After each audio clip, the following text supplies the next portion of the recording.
আজ থেকে ঠিক ১০০ বছর আগে ২৬শে ডিসেম্বর মহাত্মা গান্ধী জাতীয় কংগ্রেসের সভাপতির দায়িত্বভার গ্রহণ করেছিলেন। শতবর্ষ পূর্ণ এই দিনটি সারা দেশের সাথে প্রদেশ কংগ্রেস ভবনে উদযাপন করা হয়। এদিন এক সংক্ষিপ্ত অনুষ্ঠানে গান্ধীজির প্রতিকৃতিতে পুষ্পার্ঘ্য অর্পণ কংগ্রেস নেতৃত্বের।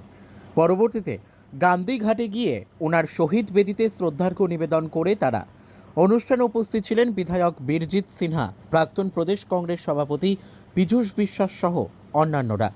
ভারতীয় জাতীয় কংগ্রেস 1885 সালে প্রতিষ্ঠিত হবার পর ব্রিটিশ সাম্রাজ্য থেকে স্বাধীনতা পেতে শুরু করা প্রথম এবং প্রাচীনতম রাজনৈতিক সংগঠন।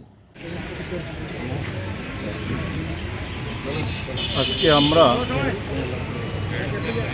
এখানে একত্রিত হয়েছি মহাত্মা গান্ধী, জাতির পিতা। উনি 1924 সালের 26শে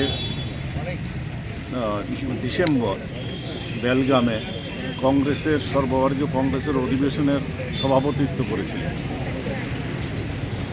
ওনার মন্ত্রই ছিল অহিংসা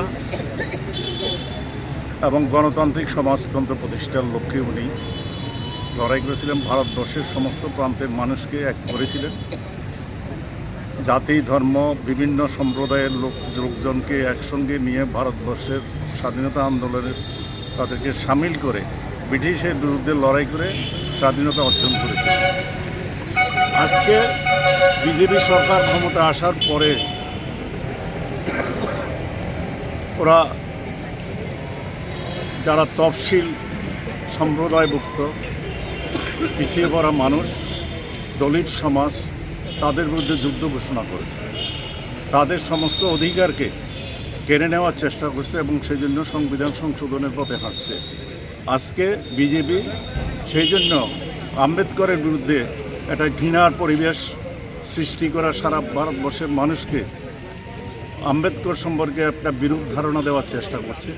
পার্লামেন্টে দাঁড়িয়ে ভারতবর্ষের স্বরাষ্ট্রমন্ত্রী যে বক্তব্য রেখেছেন আম্বেদকর সম্পর্কে, সেটা আজকে সারা ভারতবর্ষের মানুষ দুঃখিত। বিশেষ করে তফসিল জাতি সম্প্রদায়ভুক্ত এবং পিছিয়ে পড়া যারা দলিত সমাজের মানুষ, তারা আজকে বুঝতে পেরেছে যে বিজেপি উচ্চবর্ণ এবং কয়েকজন শিল্পপতির জন্য কাজ করছে এবং তফসিলভুক্ত জাতি যারা মানুষ দলিত, তাদের অধিকার ছিনিয়ে নেওয়ার চেষ্টা করছে এবং সেটা ছিনিয়ে নেবে। তার বিরুদ্ধে আজকে সারা ভারতবর্ষে আজকে ধিক্কার জানাচ্ছে মোদী সরকারের বিরুদ্ধে। এবং আমরা প্রদেশ কংগ্রেস সারা ত্রিপুরা রাজ্যে এবং সারা ভারতবর্ষের মতো সারা ত্রিপুরা রাজ্যে এই নিয়ে আন্দোলন শুরু হবে।